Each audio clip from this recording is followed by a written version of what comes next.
missed you. But I knew that we would be back together again someday. I saw it in my dreams.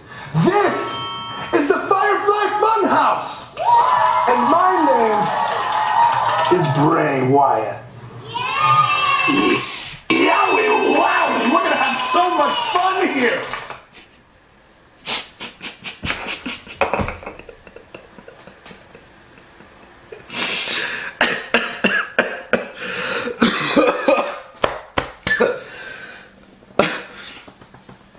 Oh putain. Oh non. Oh non. Oh putain.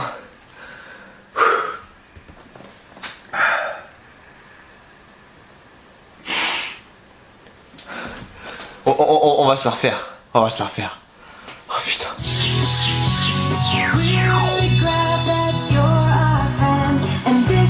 Non. Comment elle peut faire ça? C'est pas possible.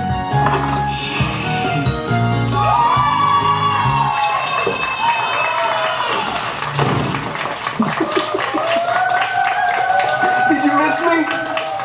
So, how I have missed you. But I knew that we would be back together again someday. I saw it in my dreams. This is the Firefly Funhouse. And my name is Bray Wyatt.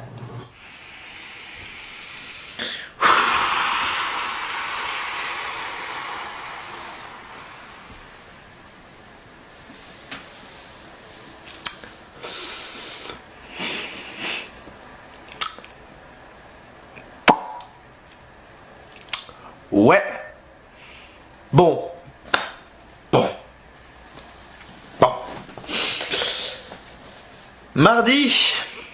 Mardi, je vais au boulot. On est mercredi. Aujourd'hui, à l'heure où sort la vidéo. Mardi, je vais au boulot. Je finis le travail, à peu près 11h30. L'après-midi, je n'étais pas là. C'est pour ça que la vidéo sort maintenant d'ailleurs. Et je vois plein de messages d'abonnés qui me disent « Mathieu, ce que t'as gardé Raw, tu vas te taper des bonnes barres. » Surtout, Bray Wyatt, regarde-le comment ils l'ont enterré.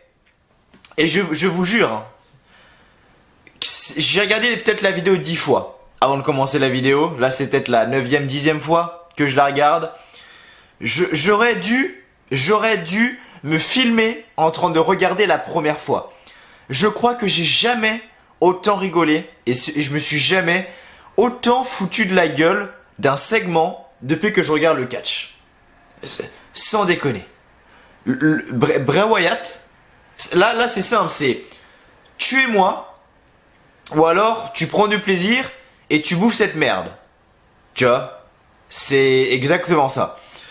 C'est-à-dire que on te transforme, on a Bray Wyatt qui aurait pu être sans doute le futur Undertaker si le mec avait été bien booké depuis le début. Bon là avec ça c'est fini. Hein, avec la Firefly Funhouse là où je sais pas quoi mes couilles, tu peux plus le transformer Undertaker. Bray Wyatt c'est terminé maintenant. C'est échec, tu vois, c'est échec et mat, t'as tout perdu, ça c'est sûr.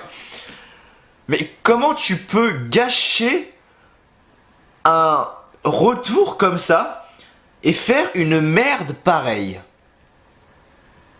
Parce que il est où le but là?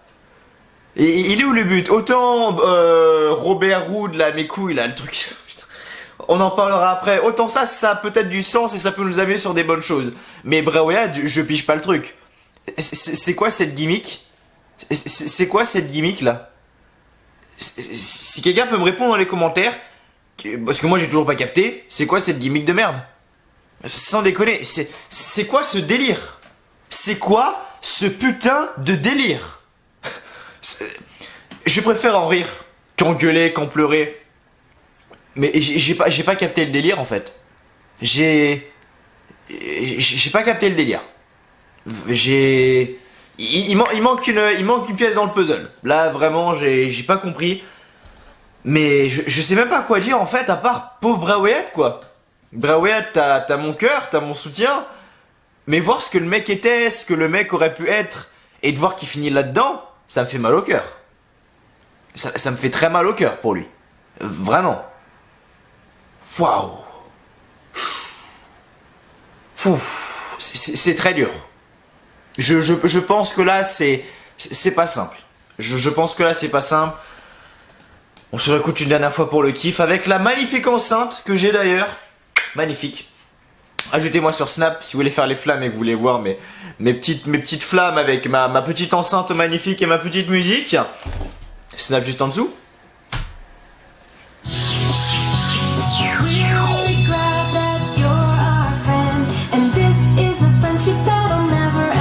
C'est-à-dire qu'on a Bray Wyatt qui a un personnage, le mec depuis des années, le mec depuis qu'il est arrivé à la WWE, je veux dire, le mec il était dans la Wyatt Family, c'était le leader de la Wyatt Family. Je me souviens quand j'étais, parce que ça devait être quand, ça devait être en 2013, ça, en 2013 j'avais quel âge? J'avais 11 ans en 2013, ça devait peut-être 2012 même la Wyatt Family, attendez. Je regardais sur mon téléphone, soit 2012 soit 2013, la Wyatt Family a fait ses débuts à Arrow, ou à SmackDown d'ailleurs, je sais même plus, ça date d'il y a tellement longtemps. On va mettre Wyatt Family début. Voir c'est en quelle année. Wyatt Family début. C'était il y a Arrow. C'était en 2013, voilà. C'était en 2013. En 2013, j'avais 11 ans. C'est-à-dire que je voyais la Wyatt Family, je voyais Luke Harper.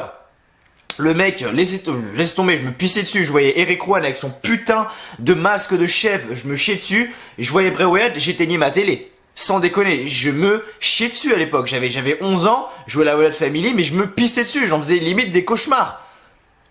Et là, t'as ça avec Bray Wyatt, quoi. Des trucs avec des peluches bizarres, des enfants.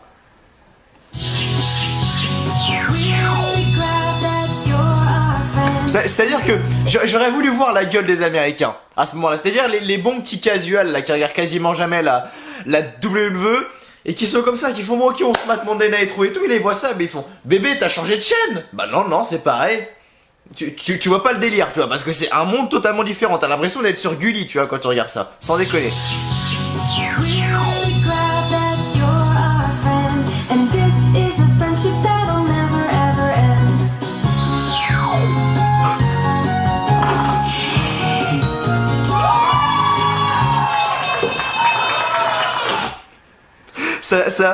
Pour ceux qui ont vu la vidéo, je pense que vous comprenez. Mais quand Bray Wyatt ouvre la porte, c'est quand il a su qu'il allait avoir un gosse avec Joe, tu vois, la même gueule.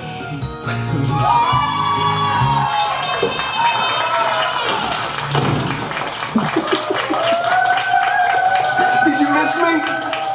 So, how I have missed you.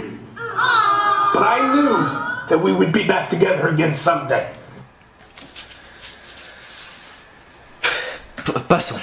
Passons parce que sinon je vais... Ça va être très compliqué de finir là-dessus, clairement ça va être très compliqué de finir là-dessus parce que... Ouh la vache c'est compliqué, mais sinon Monday Night Raw, en globalité, on va parler de la globalité, le show a très bien démarré. Pour une fois, on avait une édition d'Euro qui était assez potable, on va dire. C'est-à-dire que la première partie de show était très bonne, vraiment avec tous les matchs, avec toute cette histoire de challenger pour le championnat universel, etc. Très bonne, vraiment tout ça, c'était pas mal du tout, les premiers matchs qu'on a eu, etc. Par contre, le milieu du show à partir du segment avec Sami Zayn, après on a eu Alicia Fox, Becky Lynch, les bails chelous là c'est commencé un peu à partir en couille. Et j'ai pas vraiment compris. Pour une fois, on a eu un Raw d'une qualité potable, on va dire. C'était loin d'être excellent parce qu'il y a toujours des choses de toute manière à dire. Il y aura toujours des choses à dire sur Raw parce que voilà, c'est le show number one, c'est le show que Vince McMahon veut montrer number one depuis des années maintenant. Et ça fait du bien. En vrai, on a eu un petit vent de fraîcheur avec Raw, on a eu du renouveau avec Raw, avec le Superstar Shake-Up qui a eu lieu la semaine dernière, avec Samoa Joe qui est arrivé, Rey Mysterio qui est arrivé, AJ Styles qui est arrivé. On n'a pas vu Lars Sullivan ce soir d'ailleurs, je viens de me faire la réflexion, le Miz qui est arrivé, bref, plein de superstars de SmackDown qui sont arrivés à Raw. Et ça donne un peu de renouveau, ça donne un peu de fraîcheur à Raw parce que je vais pas vous mentir que c'est un peu compliqué. C'était un peu compliqué ces dernières semaines, ces derniers mois. Ça fait très longtemps que je regarde Raw maintenant, que je critique Raw. Si vous me connaissez sans doute, et s'il y a des fois des gens qui me détestent, c'est parce que je critique trop souvent. Sans doute. Qui c'est qui me casse les couilles en pleine review là? Bref. Mais en globalité, le show de ce soir était bon. En globalité, le show de ce soir était bon. J'ai kiffé l'opener. Vraiment, j'ai kiffé l'opener. Toute cette histoire avec Seth Rollins qui fait les retrouvailles avec Triple H, qui parle de justement la mallette, de la mallette Money in the Bank quand Seth Rollins l'avait gagné, qu'il avait cash-in à WrestleMania sur Brock Lesnar et Roman Reigns pour gagner le championnat du monde à WrestleMania 31. Que là, il nous dit bon que à Money in the Bank, il affronte quand il veut, qui il veut, et qu'il y a tout le monde qui se ramène. Samoa Joe, Drew McIntyre, Drew McIntyre. Il y avait qui d'autre? Il y avait le Miz. Il y avait Rey Mysterio, il y avait Samoa Joe, je crois que je l'ai dit, je sais plus. Il y avait AJ Styles, enfin bref, qui se sont ramenés. Et c'était un moment assez cool. Quand même, tout le monde s'est battu. Ensuite, pour avoir cette opportunité, Baron Corbin était là. Il faut le souligner quand même. Baron freaking Corbin était là. Et voilà, on a eu ça. On a eu le début du show. Ensuite, avec Samoa Joe contre Rey Mysterio contre AJ Styles. Bon match, vraiment très bon match entre les trois. Il faut juste qu'on m'explique le délire de Samoa Joe, c'est-à-dire que le mec, ok, champion des États-Unis, ok, pourquoi pas, donc c'est normal qu'il allait pas gagner, c'est tout à fait logique, mais pourquoi c'est tout en lui qui se prend le putain de pin chaque semaine? Sans déconner, pourquoi est-ce que c'est toujours Samoa Joe qui se prend le pin chaque semaine? Tu vois Samoa Joe dans un match, si c'est pas pour le titre, c'est sûr à 90% qu'il va perdre, et encore, si c'est un triple threat match, fatal four way ou quoi, t'es sûr à 90% que c'est lui qui se prend le pin. Je sais pas c'est quoi je sais pas les officiels, ils ont quoi contre Samoa Joe, je peux pas vous en dire, j'en ai pas la putain de moindre idée. Mais en tout cas, ça se passe. Voilà, AJ Styles a gagné. AJ Styles, vous allez le découvrir un peu plus tard dans la review. Mais c'est le challenger numéro 1, c'est la personne qui affrontera Seth Rollins à Money in the Bank. Ça mérite un plus gros show. Pour moi quand même ce match-là, ça mérite un SummerSlam. Pour être honnête avec vous, j'aurais bien aimé voir, hein, c'est peut-être tout con à dire, hein, mais pour un Money in the Bank, voir un Baron Corbin, Seth Rollins, j'aurais aimé. Voilà, c'est peut-être tout con à dire, vous avez le match Baron Corbin, mais qu'est-ce que tu racontes comme merde? Je suis désolé, j'aime beaucoup Baron Corbin. Je suis désolé, j'aime beaucoup Baron Corbin. Ce soir, on a le preuve typique du personnage de Baron Corbin que j'adore, le personnage de heel à la perfection. On a Baron Corbin qui va justement se fait limite casser la gueule pendant tout le match face au Miz et à Drew McIntyre, qu'on a Drew McIntyre qui fait une putain de Claymore kick au Miz, que le Miz mais alors complètement sonné au milieu du ring, et qu'on a justement Baron Corbin qui prend Drew McIntyre au dernier moment, qui le jette et qui en profite pour faire le tomber, qui se fait huer par tout le monde. Drew McIntyre qui le regarde avec un regard noir. Je veux dire, Baron Corbin a un truc. Sans déconner, Baron Corbin a un truc, et c'est actuellement mon heel préféré à la WWE. C'est peut-être tout quoi à dire, mais sans déconner, Baron Corbin est sans doute le mec, le heel que je préfère actuellement. Le mec sait se faire détester à la perfection, et c'est tout là le but d'un heel. Le mec, on a tout le monde qui arrive ce soir. Quand je prends l'opener par exemple, on a Samoa Joe qui arrive, il se prend une pop. On a le Miz qui arrive, il se prend une pop. On a qui d'autre? On a Rey Mysterio qui arrive, il se prend une pop. On a AJ Styles qui arrive, qui se prend une pop. On a Baron Corbin qui arrive. Ah là, il se fait détruire, lyncher par tout le monde. La salle, c'était des comment? Tais-toi! Putain, casse. Tais-toi, tais-toi.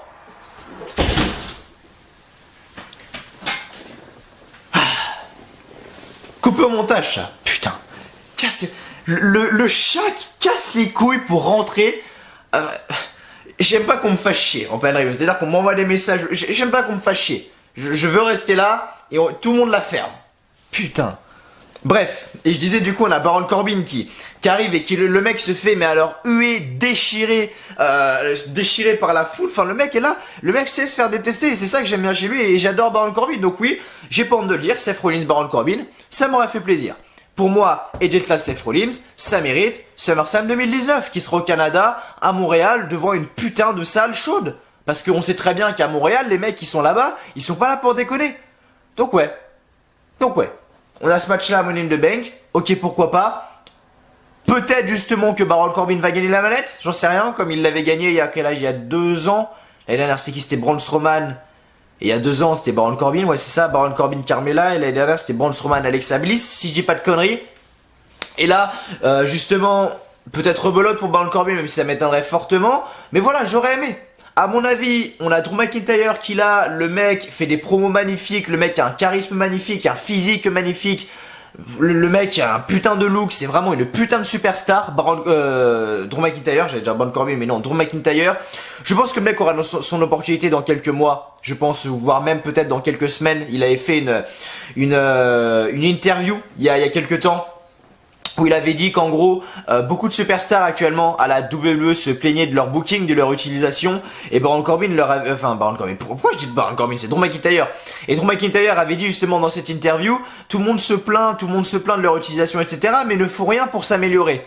Il dit, moi j'étais dans le même cas quand j'étais arrivé au main roster. C'est vrai que Drew McIntyre avait été arrivé au main roster, le mec avait été champion intercontinental quand même, si je dis pas de bêtises, ça devait être dans les années 2011, ça, facile, et on avait Drew McIntyre qui était là, et le mec était pas très bien utilisé, sans déconner.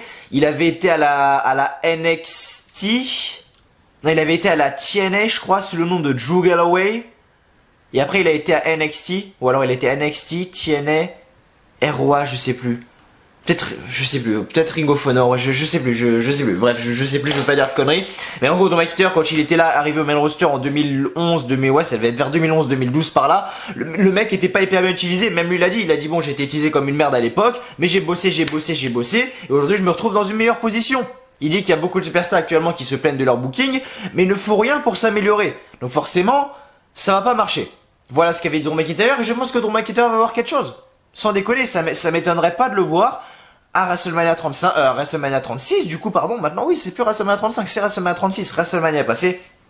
Mais ça m'étonnerait pas de le voir à WrestleMania 36, dans un très gros match, Drew McIntyre, dans un match pour le championnat universel, pour le match pour le championnat du monde, je sais pas.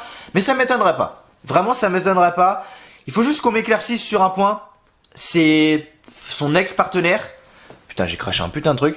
Son ex-partenaire, Dolph Ziggler. J'ai pas de nouvelles. Pour ceux qui ont des nouvelles de lui, n'hésitez pas à m'en donner dans les commentaires. Mais voilà. N'hésitez pas à m'en donner dans les commentaires. Sérieusement, ça m'intéresse. Parce que j'aime bien Dolph Ziggler, j'ai apprécié Dolph Ziggler, mais ça me fait chier de pas savoir où il est, le mec. Sans déconner, ça me fait chier de pas savoir où il est. Mais je crois qu'il est plus sous contrat, je crois qu'il veut partir, il veut pas partir, bref, je sais plus. Mais bref, en tout cas, tout ça pour dire que Drew McIntyre, ne vous inquiétez pas, ok, il s'est fait baiser ce soir par Baron Corbin, ça c'est sûr. Bon, c'est Baron Corbin à la fin qui s'est fait baiser dans l'histoire, mais ça c'est une autre histoire. Il y a beaucoup d'histoires. Mais du coup, oui, voilà. Drew McIntyre, en tout cas, à mon avis, aura une très bonne position. Donc, faut pas non plus, voilà. Faut pas non plus se prendre la tête avec ça. À mon avis, c'est des mecs qui ont un bon futur. On a eu les Iconics ce soir. Alors, on a eu les Iconics qui ont une nouvelle musique d'entrée maintenant. Enfin, c'est pas vraiment une nouvelle musique d'entrée, mais avant, quand on avait les Iconics, on avait juste le petit intro qui s'allumait. Et on avait la musique qui se lançait. La musique des Iconics, quoi. Attendez que je la trouve, hein. Iconics theme song. Iconics theme song. On va se la mettre, hein, de toute façon. Hein, c'est donc celle-ci, voilà.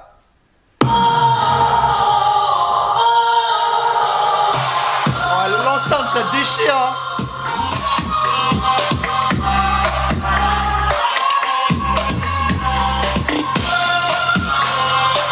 Oh, ça déchire. Ah, j'avais pas fait.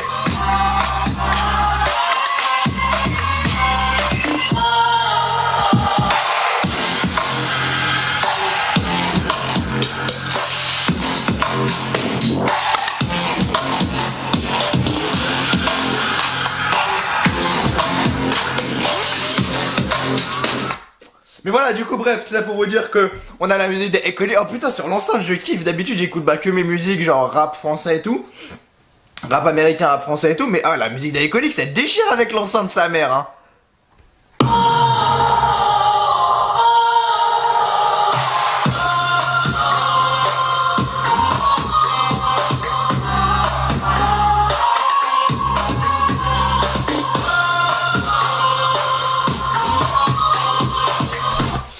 Du coup, on a cette, donc on a le petit intro qui s'allume, et maintenant on entend de Iconics de Peyton Royce et Billie Kay. En gros, quand ta gueule, quoi.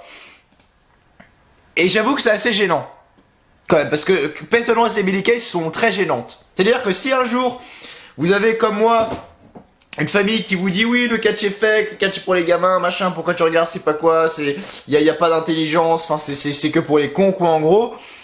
Ne mettez jamais un segment où il y a Billie Kay et Peyton Royce dedans. Ah, faut jamais, faut tout de suite zapper. Hein, tu vois Billie Kay et Peyton Royce qui arrivent sur ton putain d'écran et t'as ta famille à côté, tu zappes, tu vas sur Gulli, tu vas sur C-Star, tu vas sur TF1, tu vas sur M6, mais faut pas rester sur la chaîne. Ah non, ça c'est sûr. Et si t'as ton PC avec toi, tu vas sur le bureau. Hein, tu t'en vas. Le plus lent possible, sans déconner.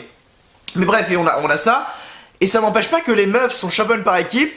elles font rien du tout avec les titres. Je veux dire, les titres par équipe féminin n'ont aucune valeur. Vraiment, il y avait plein de gens qui disaient ouais, ça va être un truc de fou. Mais moi, j'étais assez enthousiaste pour les titres par équipe féminin. À la base, j'étais pas trop chaud. Puis après, en y ayant bien réfléchi, je me suis dit ok, pourquoi pas, ça peut être intéressant. Mais finalement, il y a rien en fait qui se passe. Je veux dire, elles sont championnes, elles se font pin par Naomi 2 fois de suite, quoi. Parce que pour les titres féminins, en vrai, on a rien. Je veux dire, on a absolument rien. Pour les titres féminins, on n'a pas de rivalité qui soit en construction. On n'a rien du tout. La preuve ce soir, on a qui? On a Naomi contre Billie Kay en 1 contre 1. Je sais pas, on devrait avoir quelqu'un avec Naomi, je sais pas, une équipe qui se crée, je sais pas, quelque chose, mais faites quelque chose avec les titres féminins, parce que là, il se passe vraiment rien. Il se passe vraiment rien, c'est dommage. Parce qu'il y avait moyen au début. Il y a plein d'équipes en plus à Raw. En équipe féminine, enfin maintenant il n'y en a plus trop, maintenant que Sasha Banks et Bayley c'est fini. Il y avait qui d'autre? Natalia, ouais, Natalia, Beth Phoenix. Je sais pas trop si c'est fini, je sais pas trop où elles sont. On avait Alicia Fox avec qui avant, je sais même plus. Ouais, c'est vrai qu'il n'y a pas énormément d'équipes, faudrait revoir. Faudrait que je regarde le truc et faudrait revoir le délire, mais sinon voilà, après sinon on a eu juste ça, mais il faudrait faire quelque chose avec les titres par équipe féminin, c'est assez urgent quand même parce que c'était quand même une bonne idée à la base et malheureusement ça a été quand même un petit peu gâché. Ensuite donc Sami Zayn, on a toute cette histoire avec Sami Zayn qui nous fait de très bonnes promos. Ça commence à devenir un peu redondant, mais c'est cool et c'est drôle. Sans déconner, c'est-à-dire que Sami Zayn, quand tu sais que le mec arrive, c'est pas pour déconner, tu sais que le mec est là pour casser des gueules. Tu vois, c'est-à-dire que le mec va t'insulter, toi, le bon fan qui regarde, tu sais que le mec va te détruire de A à Z. Tu vois, c'est simple, et Sami Zayn, c'est ce qu'il fait à la perfection. Et voilà, Sami Zayn a encore une fois détruit la foule ce soir. Il a dit qu'en gros, quand il était quand il est parti en vacances, en gros, il était blessé. Quand il était blessé, qu'il était éloigné hors du ring, voilà, il y avait tous les fans qui étaient derrière lui, etc. Mais en gros, plus son retour approchait, plus il se sentait déprimé. Il disait, est-ce que c'est à cause de revenir à la WWE? Non. Est-ce que c'est l'organisation de la compagnie? Non. Est-ce que c'est à cause des catcheurs? Non. C'est à cause de vous les mecs. C'est à cause de vous les fans. Enfin bref, il a un très bon rôle, Sami Zayn. Maintenant, il faut l'appliquer également sur le ring. Et dans une petite storyline, parce que c'est bien beau de faire des petites promos comme ça, mais à un moment, il faudrait peut-être que Sami Zayn il fasse sa promo, ok, tous les fans, là, tout l'univers de la WWE, vous êtes tous des merdes, et t'as un catcheur qui arrive qui porte ses couilles, n'importe lequel, on a sa musique qui retentit, et qui prend le micro et te dit, bon mec, maintenant tu fermes ta gueule, c'est moi qui décide, nous on est ensemble, bon, logiquement ça sera un babyface du coup, tu fermes ta gueule, tu t'assois, viens on se bat maintenant. Et on va voir qui c'est qui ferme sa gueule et c'est qui le patron de l'univers de la WWE. C'est ça qu'il faudrait faire en vrai. Mais bref, en tout cas, Sami Zayn, très très bon en tout cas. Cedric Alexander contre Cesaro, c'est cool. On amène un mec de 205 Live, on amène Cedric Alexander qu'il faudrait construire. Dès que le mec, je l'ai vu ce soir, mais c'est cool, Cedric Alexander, il est là, mais il a aucune réaction de la foule. Parce que forcément, c'était l'un de ses premiers matchs à Raw. Il a fait plein de matchs à 205 Live, donc beaucoup de monde le connaissait. Mais le mec est là ce soir, il se prend aucune réaction. Et après on va me dire encore, oui mais t'as vu Mathieu il prend pas de réaction alors qu'il est très bon sur le ring. Oui il est très bon sur le ring Alexander, c'est comme Mustafa Ali, c'est comme tous ces mecs là, comme Apollo Crews, Mustafa Ali, encore Mustafa Ali, la réaction de la foule ça va, mais c'est comme les Apollo Crews, ben justement les mecs comme ça, les Cedric Alexander qui sont très bons dans le ring, qui sont très bons dans le ring mais où il manque quelque chose. Et le problème c'est qu'on les intègre pas dans les storylines. C'est quoi le but de faire débuter Cedric Alexander là ce soir et de le faire perdre contre Cesaro? C'est quoi le but? Mets-le contre un jobber à la limite. Mais tu fais gagner son premier match déjà pour le rendre un minimum crédible. Parce que là, le mec arrive, pour ceux qui ne l'ont jamais vu et qui ne regardent pas 205 Live comme moi par exemple. Bah voilà. Je sais pas. Franchement, je capte pas le délire. Je capte pas le délire, mais en tout cas, il a perdu. Cedric Alexander, on verra bien. Ensuite, on a eu un tag team match entre les Viking Raiders et la Lucha House Party. Enfin, c'était même pas un match parce qu'il y avait même pas d'arbitre, il y a même pas eu de tombée, il y a rien eu. Mais c'est bien parce qu'on s'est fait écouter, les amis. Pour une fois, on s'est fait écouter. C'est-à-dire que tout le monde, on a entendu de Viking Riders ou je sais pas quoi là. Non, c'est de Viking. Voilà, c'est ça, de Viking Experience. Enfin, la grosse blague, sans déconner. Et Vince McMahon disait, écoutez, il fait bon, on garde Viking quand même dans le nom, mais on met l'ancien nom Raiders, parce qu'avant c'était les War Raiders. Par contre, on garde le nom Ivar et Eric. Je sais pas. Les mecs sont champions de la NXT, qu'est-ce qu'ils branlent là? Les mecs sont champions par équipe de la NXT. Qu'est-ce qu'ils branlent là?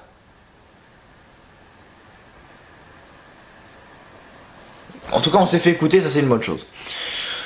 Kurt Hawkins, on s'en branle. Becky Lynch, on s'en branle. Becky Lynch, Aisha Fox, on s'en branle. Lacey Evans, on s'en branle. Ça, on s'en branle. Ça, on s'en branle. Ça, on s'en branle pas, voilà. Robert Roode, les amis, Robert Roode. C'est ça qu'on m'a beaucoup pris. C'est ça qu'on m'avait beaucoup parlé.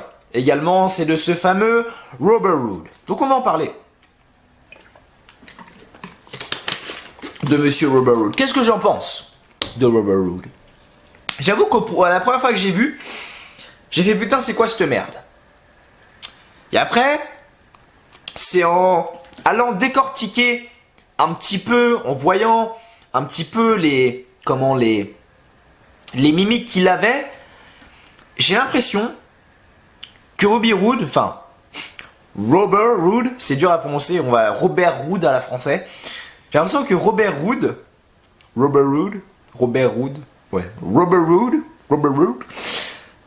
est devenu heel. Et c'est une très bonne chose. Parce que le mec est arrivé au main roster, ça fait quoi, il y a 2 ans maintenant? Quand est-ce qu'il est arrivé, Bobby Roode? Quand est-ce qu'il est arrivé? Je sais plus. WrestleMania 33, non? Il a dû arriver au tout début d'année 2018, je pense, je sais plus.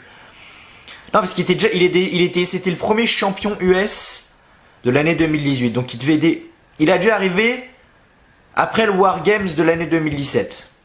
Je sais plus, bref, je veux pas dire la connerie, mais je ne sais plus. Mais en tout cas, le mec était un putain de dieu à NXT, il s'était blessé, il avait perdu le titre face à Drew McIntyre, c'est ça, que Drew McIntyre avait perdu face à Andrade, que Andrade avait perdu face à Aleister Black, que Aleister Black avait perdu face à Tommaso Ciampa. Enfin bref, tout ça s'est suivi bien évidemment. Mais Bobby Roode était un putain de dieu à NXT, sans déconner, le mec était une putain de star. Il est arrivé au main roster, ils l'ont foutu dans cette position de babyface de merde là, de dégueulasse. Et le mec a été détruit, et là j'ai l'impression qu'ils veulent lui faire un heel turn. Bah c'est une bonne chose. C'est une bonne chose, au début je me foutais de la gueule, je me disais putain mais qu'est-ce que c'est que ce truc là? Qu'est-ce que Robert Roode, je sais pas quoi, qu'est-ce que c'est que ce bordel? Bah finalement non, j'ai pas envie de rigoler, parce que c'est pas mal. Et ouais, j'ai pas envie de rigoler parce que bah c'est une bonne chose. C'est une bonne chose. On peut déconner, on peut se foutre de la gueule, oui machin c'est mauvais. Non, c'est pas une mauvaise idée. Et j'ai même pas envie d'en rigoler parce que ça peut relancer la carrière de Bobby Roode. Bon, t'es pas obligé de changer son nom, carrément, c'est-à-dire qu'à chaque fois que tu veux nous faire une nouvelle gimmick, tu vas changer son nom. Non, faut pas non plus déconner, mais c'est pas désagréable. En réalité, c'est pas désagréable. Mais voilà, en tout cas, on va voir ce qui va se passer avec lui, avec Robert Roode. Et enfin, à la fin, on a eu AJ Styles contre Baron Corbin avec une victoire de AJ Styles assez prévisible. Et on a eu Seth Rollins et AJ Styles à la fin du show qui se sont serrés la main. En tout cas, merci à vous. Merci à vous d'être là sur la review de Raw, les amis. J'espère qu'elle vous plaît. Si c'est le cas, comme d'habitude, petit like, petit pouce bleu. Ça fait toujours extrêmement plaisir. Abonnez-vous également à la chaîne W Live France si vous n'avez toujours pas fait. Activez la petite cloche de notification. Également, ça fait toujours extrêmement plaisir. Mettez un petit commentaire en dessous de la vidéo pour me dire ce que vous voulez. L'espace commentaire est fait pour vous. Si vous souhaitez également me faire un petit don, voilà, ça me ferait extrêmement plaisir. Le lien PayPal est dans la description. Je rappelle que si vous me faites un petit don, je le lirai en vidéo et je l'afficherai sur la prochaine vidéo. Et également, je voulais tous vous remercier car oui, effectivement, dimanche, c'était mon anniversaire et il y a énormément, mais quand je vous dis énormément, je sais pas combien, mais il y a plein d'abonnés qui m'ont souhaité un joyeux anniversaire. Donc franchement, merci à tous ceux qui m'ont souhaité un joyeux anniversaire. Ça m'a fait extrêmement plaisir. Il y avait même des abonnés à minuit 1 qui étaient déjà là en train de m'envoyer des messages sur Snap. Donc vraiment, merci à vous les gars. Franchement, tous ceux qui ont fait ça, vous êtes là et je vous retiens. C'est le plus beau cadeau. Vous êtes le plus beau cadeau que j'ai, franchement. Et voilà, donc comme cadeau, j'ai eu un petit peu d'argent, j'ai eu vite fait quelques petits habits, etc. C'était le jour de Pâques également, donc j'ai eu des chocolats. J'ai eu ça comme chocolat. J'ai eu un putain de gros Kinder que faut que je finisse, mais que j'ai toujours pas fini. Vous voyez avec le chocolat Kinder quoi. Hop. Voilà. Ensuite j'ai eu un espèce de lapin comme ça. Pas trop compris le délire. Et ça j'ai eu ça.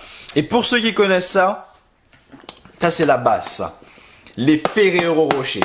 Tous ceux qui connaissent les Ferrero Rocher, la vie de ma mère, vous êtes les meilleurs. Ça, c'est la base des bases. Et bref, voilà, du coup c'était Pâques, j'espère que vous avez passé de bonnes Pâques également. Chocolat, ça colle aux dents. J'espère que vous avez passé de bonnes Pâques, vraiment j'espère que vous avez pris du plaisir à Pâques, que vous avez eu du chocolat, vous avez passé un bon week-end, surtout que c'était 3 jours. Bonne chance à tous ceux qui ont pris les cours également. Bonne chance à ceux qui sont en vacances également, car oui je crois, il me semble qu'à Paris, les gens qui habitent sur Paris, ils sont en vacances. Ceux du sud, ceux de l'ouest, ils ont pris là cette semaine. Bah ceux de l'ouest, vu que j'avais où j'habite, oui, moi j'ai pas pris parce que je travaille, enfin je suis plus en cours. Mais je sais que ma copine a repris, je sais que mes potes ont pris, etc. Donc oui, c'est ça. Après je sais plus. N'hésitez pas à me dire si vous êtes en vacances ou pas. D'ailleurs ça m'intéresse, on verra bien. Mais voilà. Du coup la vidéo sort mercredi. La vidéo sort mercredi au lieu de mardi. J'ai pas eu le temps de la faire mardi. Je suis sorti du boulot, je suis passé l'après-midi pour ceux qui connaissent un peu Nantes, au centre commercial Beaulieu, le gros centre commercial sur l'île de Nantes, Beaulieu pour ceux qui connaissent Nantes. J'ai passé l'après-midi là-bas. Et voilà, j'ai kiffé mon après-midi et voilà, c'est vrai que j'ai un peu moins de temps à consacrer à la chaîne, pour être honnête avec vous. Je me concentre un peu plus sur ma vie privée qu'avant. J'ai un peu moins de temps à consacrer, tout simplement, et voilà, je profite de ma vie, je profite de ce que je fais. Ça serait intéressant quand même parce que c'est vrai que je suis moins investi sur la chaîne. Ça je l'avoue, de toute façon je vous dirai toujours la vérité, je vous mentirai jamais. Mais voilà, c'est vrai que je suis beaucoup moins investi sur la chaîne depuis le début de l'année 2019 qu'en 2018. Ça serait même intéressant de voir le nombre de vidéos que j'ai faites. Genre c'est ça que j'aimerais bien voir, ça il faut que j'y pense. Fin d'année 2019, genre vers tout début 2020, genre vers janvier 2020. Il faut qu'on compare le nombre de vidéos qu'il y a eu en 2018 et le nombre de vidéos qu'il y a eu en 2019. Franchement, à mon avis, il y aura un écart monumental, sans déconner. Je sais pas si on peut le voir là, mais bref. Tout ça pour vous dire que voilà, j'ai un peu moins de temps, mais en tout cas, je serai toujours là pour vous. Toujours là pour vous soutenir, toujours là pour vous. Et vous, comme vous l'êtes toujours là pour moi. On a vu l'exemple la semaine dernière avec la review d'Euro qui était assez émouvante. Voilà, où vous m'avez aidé et ça s'est très bien fini cette histoire. Voilà, tu vois ce que je veux dire. Ça s'est très bien fini cette histoire et voilà, je suis content. Je suis content, on va dire. Après voilà, faut toujours rester sur ses gardes dans la vie.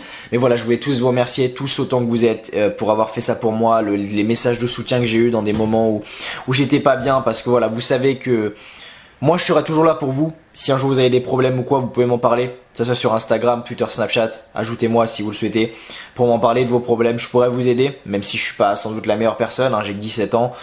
Voilà, je suis pas la meilleure personne pour en parler, ça c'est sûr. Mais voilà, tout ça pour vous dire que merci à vous et je serai toujours là pour vous comme vous serez toujours là pour moi. Donc je voulais vraiment vous en remercier. Voilà les amis, merci à vous d'avoir été là sur l'intro. On va tout de suite passer au résultat du show les amis. Mais avant, bien évidemment, faut pas non plus déconner. Je vais prendre un ordre d'auteur, ça se trouve je vais moins faire le mec, mais voilà. On finit le jus de pomme et on passe tout de suite au résultat.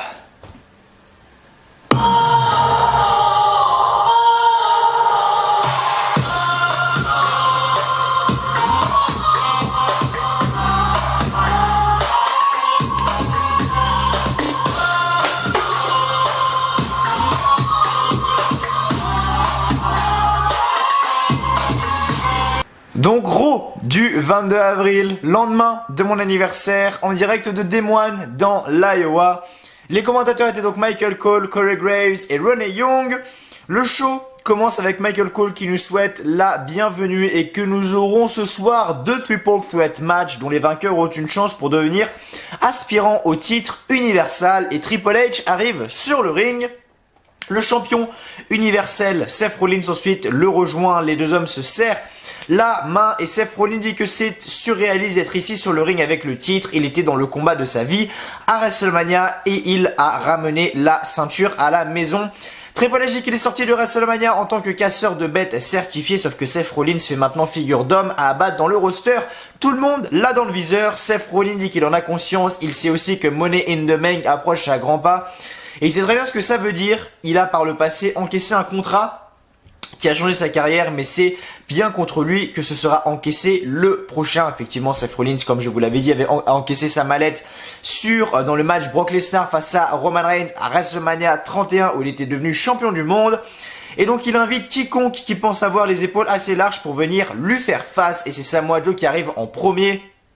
Donc il dit que ce soir, notre champion des États-Unis, Samoa Joe, débarque à Monday Night Raw, lui aussi veut faire comme Becky Lynch et devenir un double champion. Rey Mysterio arrive et dit que Joe n'est pas le seul ex-catcheur de SmackDown qui veut se faire un nom. Drew McIntyre arrive et dit que depuis un an il se bat pour faire sa place à Raw, il n'a eu aucune chance pour un titre. C'est son moment ce soir. Pour un titre, il a quand même été champion des États-Unis, mais bon, on va dire qu'on n'a rien vu. Le Miz arrive et dit qu'il retrouve Seth Rollins dans la même division et encore une fois, Seth Rollins a quelque chose qu'il veut. Baron Corbin arrive et dit qu'il est celui qui mérite le plus un match pour le titre et enfin AJ Styles arrive et demande si Corbin peut se taire. Sa voix est énervante presque autant que son visage. Tout le monde sur le ring semble avoir oublié qu'AJ Styles est à Raw.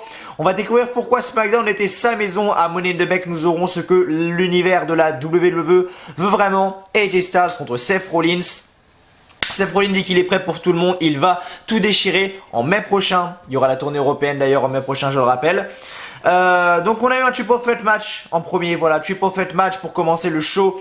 Samoa Joe contre Rey Mysterio contre AJ Styles avec une victoire de AJ Styles. Effectivement, à la fin du combat, Rey Mysterio fait son 619 sur Samoa Joe et se lance en springboard vers AJ Styles, mais AJ Styles attrape et lui fait une powerbomb sur Samoa Joe et AJ Styles enchaîne avec son Styles Clash sur Rey et couvre Samoa Joe pour la victoire, car oui, AJ Styles a fait un Styles Clash sur Rey Mysterio sur Samoa Joe.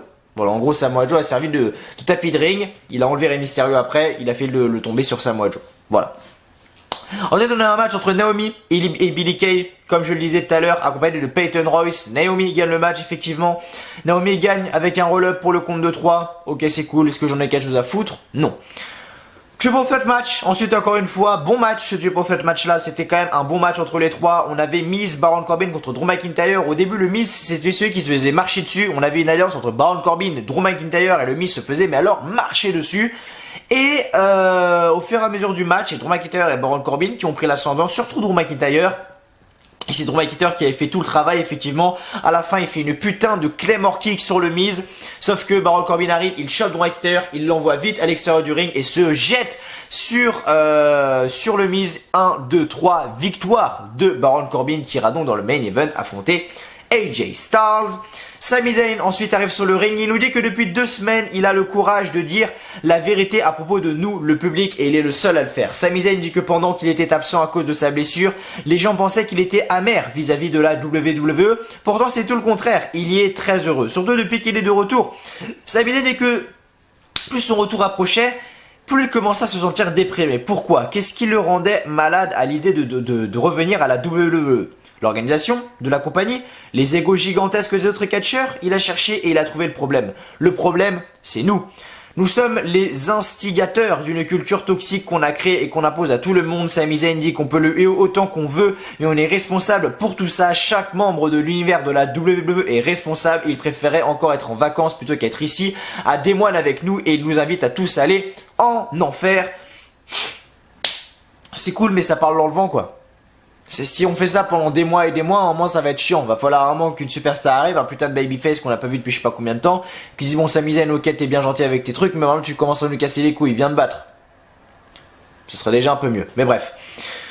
Cédric Alexander contre Cesaro, je vous ai donné mon avis. Voilà. Comme vous le savez, Sheamus est blessé. J'en ai parlé dans ma vidéo news. N'hésitez pas à aller la checker d'ailleurs si vous n'avez toujours pas fait. Donc Cesaro gagne le match à la fin, c'est-à-dire que Alexander se lance en springboard, mais Cesaro le bloque avec un uppercut pour le compte de 3. Donc Cesaro gagne ce match. Ensuite on a eu The Viking Raiders, Ivar et Eric, Hanson et Rove à la base, mais bon bref, c'est notre histoire. Contre la Lucha House Party, alors c'est bizarre parce que ça nous annonce comme étant un match, mais il n'y avait même pas d'arbitre, il n'y avait rien du tout. Et c'est les Viking Experience qui en fait ont détruit la Lucha House Party, c'est ça, ils ont jonglé, tu vois. Ça c'est rien. On a moi qui sont les War Raiders, et ça tu vois c'est les 3 petites boules là, les 3 petits œufs. C'est la Lucha House Party, tu vois, ils ont... Merde, bon, je sais pas jongler, mais voilà, en gros ils ont jonglé avec, tu vois. Ils ont jonglé avec, ils ont fait des power slams, ils les ont écrasés, machin, je sais pas quoi, tout ça là, ils les ont mais alors détruits. Bref, c'était drôle quoi, c'était drôle. On a toujours Kurt Hogan et Zack Ryder qui attendent leur prochaine équipe. Bon, pourquoi pas, vous bougez le cul quand vous voulez. De retour, donc Becky Lynch est sur le ring et dit qu'il y a quelque chose dans l'air ce soir. C'est probablement ce bon vieux Superstar Shake-Up et les nouvelles challengers qui l'accompagnent.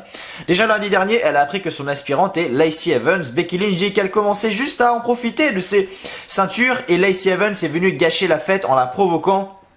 Ses émotions irlandaises veulent lui arracher la tête. À Money in the Bank, elle va dissoudre Lacey Evans car elle le peut.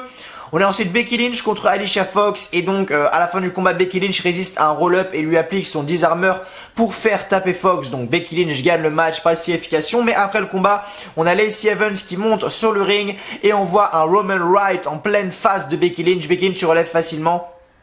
Mais Lacey Evans lui distribue un second Roman Wright encore plus violent. En gros c'est une claque quoi. Voilà. Roman Wright c'est une claque si vous voulez.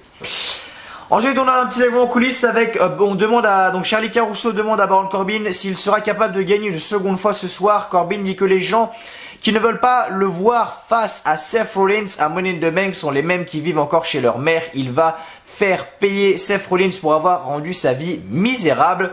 De retour, Bobby Roode, maintenant appelé Robert Roode, arrive sur le ring, il bat Ricochet. Pourquoi pas, j'ai juste envie de voir la suite, vous avez mon avis tout à l'heure, mais voilà, Robert Roode gagne ce match, le finisher en tout cas n'a pas changé, hein, il gagne avec son Glorious DDT.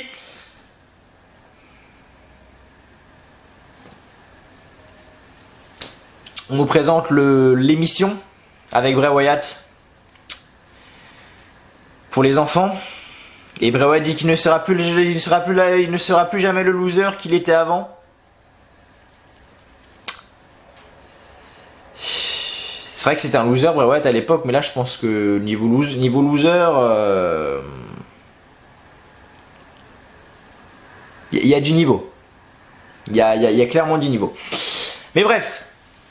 Et donc Bray Wyatt découpe une vieille photo de lui et Bray Wyatt dit qu'il va toujours allumer le chemin, il faut seulement nous laisser rentrer. Et Bray Wyatt termine en disant qu'on se revoit la semaine prochaine. Ah putain, je sens qu'on va bien se marrer. Devant les segments comme ça, sans déconner, on va bien se marrer. Vraiment. Mais bref, ça c'est notre histoire. Et ensuite du coup, on nous annonce que la semaine prochaine, on aura un Moment of Bliss où elle va donc dévoiler les participants du Money in the Bank, ladder match. Et enfin du coup, à la fin du show, on a AJ Styles contre Baron Corbin. Où AJ Styles gagne ce match. Effectivement à la fin, donc Baron Corbin, donc si vous voulez AJ Styles fait un Phenomenal Forum à Baron Corbin pour le compte de 3. Et le jeu se termine avec un face-à-face entre Seth Rollins et AJ Styles. Et les deux hommes se serrent la main. Merci à vous. Merci à vous d'avoir été là sur cette review de Raw. J'espère qu'elle vous aura plu. Merci à vous d'avoir été là. Et moi, je vous dis simplement à demain pour la review de SmackDown Live. Merci à tous. Et on finit bien la vidéo. Il faut bien la finir de toute manière. Donc, comment me la finir que sans jaillir. Merci à vous, je vous aime, vous le savez très bien, et voilà, vous comptez énormément pour moi, sachez-le, je vous aime, bisous. Allez, pour bien finir.